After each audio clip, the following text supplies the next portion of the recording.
सबसे interesting development ये हुई है कि जाली वज़ीर-ए-आज़म शहबाज शरीफ ने पाकिस्तान में इस वक्त आइन और कानून को बिल्कुल यकसर आप समझे कि तबाह और बर्बादी के धाने पर लाकर खड़ा कर दिया गया। आपने कभी सोचा आपके लिए कोई तरमीम जो है वो लाई जा रही है? आम आदमी को जो महंगाई और बिजली के बिलों में डाके डाले जा रहे हैं उसके ऊपर एहतसाब के लिए कोई तरमीम लाई जा रही है। उस पर तीसरी जो खबर मैं आपके साथ शेयर करना चाहता हूँ वो ये है, जो बड़ी खबर है वो ये है कि पाकिस्तान। अस्सलाम वालेकुम नाज़रीन, मैं हूँ फ़ख्र रहमान और आप देख रहे हैं मेरा यूट्यूब चैनल।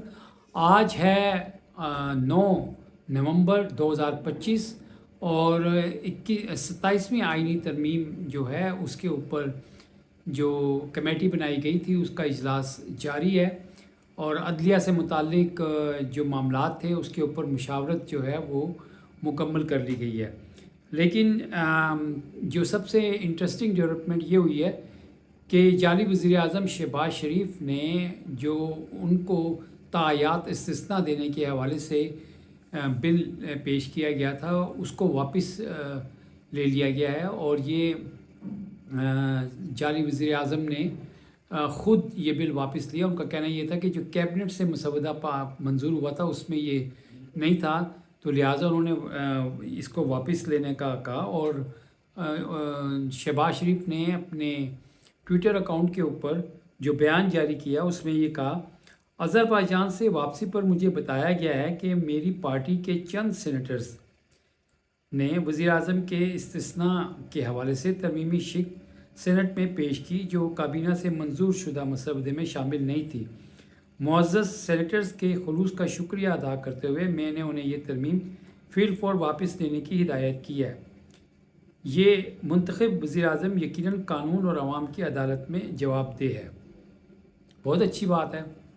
मुंतखब वज़ीर-ए-आज़म तो आप हैं नहीं, आप तो फॉर्म 47 और 8 फरवरी का जो मैंडेट पे जो डाका डाला गया उसके नतीजे में जो है ना आपको ये वज़ारत उज़्मा का ओहदा जो है नवाजा गया और आपने जो कुछ अब तक किया है इस मुल्क का बेड़ा गर्क करने के लिए अभी कोई कसर रह गई है ना तो वो भी पूरी कर लें, क्योंकि जिस तरह से आइन का हशर नशर कर दिया गया है, जनाजा निकाल दिया गया है, इसके बाद कोई चीज़ बची नहीं है। 26वीं आइनी तरमीम, 27वीं आइनी तरमीम, आर्मी चीफ़ को तायात इम्यूनिटी। और बाय द वे आपके ख़्याल में आर्मी चीफ़ जो है उसकी क्या डेफिनीशन है? क्या वो सरकारी मुलाजिम नहीं है?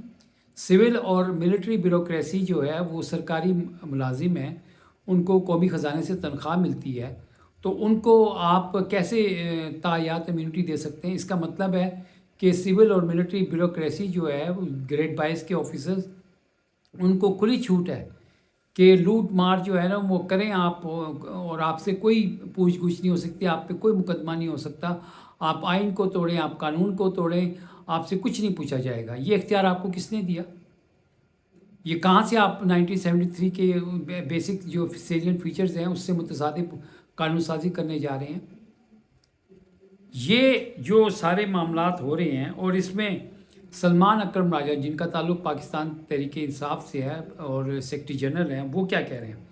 The most dangerous feature of the proposed 27th amendment is the manner of the first appointment to the new federal constitutional court.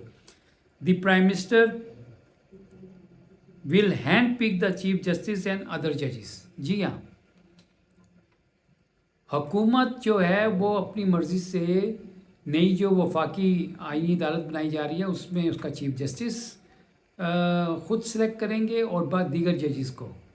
ये काम जो है ये हुकूमत करने जा रही है।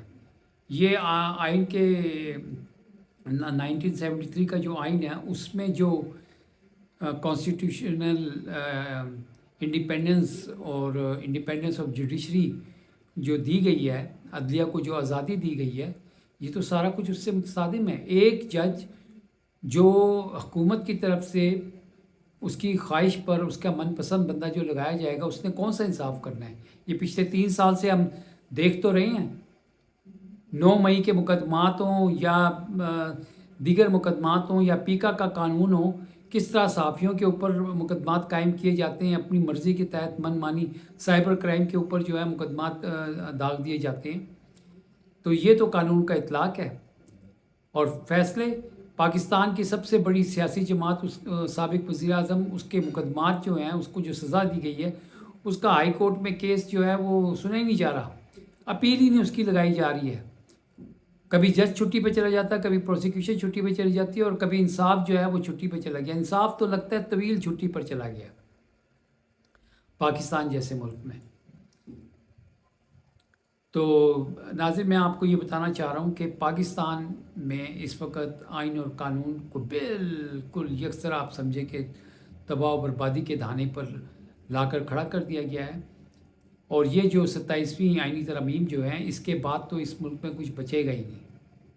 और by the way Imran Khan का इतना खौफ जो है ना वो चढ़ चुका है कि सब जो है ना वो चाहते हैं कि हम एक ऐसे बख्तर बंद कमरे में चले जाएं जहां पर हमें कोई छू ना सके और हमसे कोई पूछ ना सके कि ये तुमने ये 26 नवंबर को क्या किया था, ये तुमने 9 मई को क्या किया था, ये तुमने मुरीदके में क्या किया था, ये तुमने आज़ाद कश्मीर में क्या किया था। जी हाँ, वो जो कत्ल गारत की गई थी मैं उसकी बात कर रहा हूँ। और ये जो 8 फरवरी को कौमी मैंडेट पे डाका डाला गया, इसका जवाब दे कौन होगा। और ये काजी फाइज ईसा ने जो सबसे बड़ी सियासी जमात से बल्ला छीना गया, उसका जवाब कौन देगा। और इलेक्शन कमीशन ऑफ पाकिस्तान ने जिस तरह से इलेक्शन के मैंडेट के ऊपर डाका डालकर चोरों को इक़्तिदार में बिठा दिया गया, इसका जवाब कौन देगा। जी, ये 27वीं आइनी तरमीम जो है उसके अंदर सब अपने आप को इम्यूनिटी देना चाह रहे हैं। और सदर पाकिस्तान को तो आर्टिकल 248 में वैसी इम्यूनिटी हासिल थी, तो अब उनको तायात इम्यूनिटी देने की क्यों ज़रूरत पेश आई है।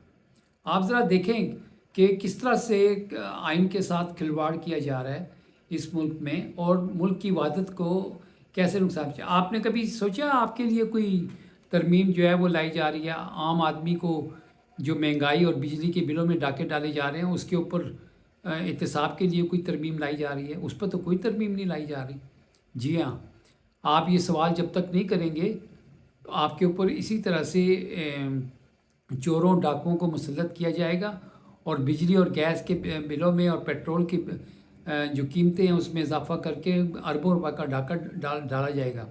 आम आदमी तो ये समझता है ना 2 रुपये 3 रुपये से मेरी जेब पर कोई इतना फ़र्क नहीं पड़ता है। जी नहीं, ये 2 रुपये 3 रुपये कतरा कतरा बनकर जो है ना ये अरबों रुपए बनते हैं जो कौमी ख़जाने में जाते हैं और जिस तरह से ये लूट मार करते हैं। ये बिजली के बिलों में जो इजाफा होता है ये अरबों रुपए का। आपको तौफीक हुई आम आदमी को ये पूछने की ये 47 अरब रुपये पंजाब में ये लाहौर में जो इलेक्ट्रिसिटी की कंपनी है उसने हथैली और 2.5 करोड़ रुपया अदालत में जुर्माना देकर कोई पूछ ही नहीं रहा है कि वो 47 अरब रुपये किसकी जेब में गए। जी हाँ, इसके लिए तो कोई तरमीम नहीं लाई जा रही, इस पूछ गूछ के लिए तो कुछ नहीं किया जा रहा और कह रहे हैं आवाम के लिए तरमीम लेकर आ रही है। ये देखें ये चोर निज़ाम का ये नतीजा होता है कि वो पहले चोरी करते हैं फिर उसके बाद अपने आप को महफूज बनाने के लिए कानून साजी करते हैं। और इस कानून साजी का कोई जो है ना आप समझ लें कि कोई इसकी अपनी हैसियत नहीं है क्योंकि ये एक जाली पार्लियामेंट की तरफ से की जा रही है, बंदूक के नोक पे की जा रही है। दूसरी बात मैं आज आपसे शेयर करूंगा पाकिस्तान और अफ़गानिस्तान के दरमियान तुर्की में इस्तांबुल में होने वाले मुज़ाकरात के हवाले से। तुर्क सदर और वज़ीर-ए-आज़म शहबाज शरीफ की इस हवाले से बातचीत हुई है अज़रबैजान में बाकू में। और तुर्क सदर ने कहा है कि वो दोनों ममालिक के दरमियान मामलात को खुश उसलूबी बातचीत के ज़रिए से हल कराने की हिमायत करते हैं और जंग बंदी की वो हिमायत करते हैं। तो एक बात तो बिल्कुल वाज़ेह हो गई कि जंग बंदी जो है वो जारी रहेगी। 19 अक्टूबर से लेकर अब तक जंग बंदी जारी है और हमें दुआ करनी चाहिए कि जंग कहीं पे भी हो उसका नुकसान आम आदमी को होता है, मासूम लोग मारे जाते हैं। तो जंग बंदी जारी रहनी चाहिए। मामलात कितने ही तल्ख हों, कितने ही कशीदा हों, उसको बातचीत के ज़रिए से ही हल करना चाहिए और बातचीत से ही उसका हल निकाला जा सकता है। तो बातचीत जारी रहनी चाहिए। आज अगर मौजूदा अफ़गान हुकूमत जो है वो पाकिस्तान की बात को तस्लीम नहीं कर रही है, नहीं मान रही है, कल को ये बात वो तस्लीम कर सकते हैं और उनके अंदर फ्लेक्सिबिलिटी आ सकती है। तो बातचीत जारी रहनी चाहिए और पाक अफ़गान बॉर्डर के ऊपर किसी भी किस्म की दरअंदाज़ी या अफ़गानिस्तान की सरज़मीन जो है वो पाकिस्तान के ख़िलाफ़ दहशतगर्दी के लिए इस्तेमाल नहीं होनी चाहिए। یہ تو بالکل واضح پیغام ہے۔ اگر افغانستان کی موجودہ حکومت اپنے زبان پر قائم رہتی ہے جو کہ ترکی میں انہوں نے دی ہے، تو وہ اپنی زبان پر قائم رہیں، اور یہ سب جانتے ہیں، یہ پختون بلی ہے کہ وہ اپنی جو زبان دیتے ہیں اس پہ قائم رہتے ہیں۔ تو ناظرین، یہ ہمیں امید رکھنی چاہیے کہ جنگ بندی جاری رہے گی اور معاملات جو ہیں وہ مزید آگے بات چیت کے ذریعے سے کسی حل کی طرف جائیں گے۔ تیسری جو خبر میں آپ کے ساتھ شیئر کرنا چاہتا ہوں وہ یہ ہے، جو بڑی خبر ہے وہ یہ ہے کہ پاکستان کے جوہری اثاثے، nuclear programme, nuclear assets, nuclear bomb, اس کے اوپر ایک خطرہ جو ہے وہ بنانا شروع ہو گیا ہے۔ امریکہ یہ چاہتا ہے کہ پاکستان کا ایٹمی جو پروگرام ہے وہ اس کے کنٹرول میں چلا جائے۔ انہوں نے جنرل باجوہ کے دور میں یہ کوشش کی، لیکن پاکستان کی نیشنل کمانڈ اتھارٹی کے جو ذمہ داران ہیں اور جو اس کی پاکستان کے نیوکلیئر ایسٹس کی حفاظت پر معمول لوگ ہیں، انہوں نے ایسا نہیں ہونے دیا۔ جو سابق chairman joint chief staff committee تھے، انہوں نے اس طرح کی ہر کوشش کو ناکام بنایا ماضی میں، اور اب کیونکہ یہ chairman joint chief staff committee کا عہدہ جو ہے 27 نومبر کو یہ 27ویں آئینی ترمیم جو ہے اس کے ذریعے سے ختم کیا جا رہا ہے، تو اب چیف آف ڈیفنس کا عہدہ جو بنانے کی تجویز دی گئی ہے۔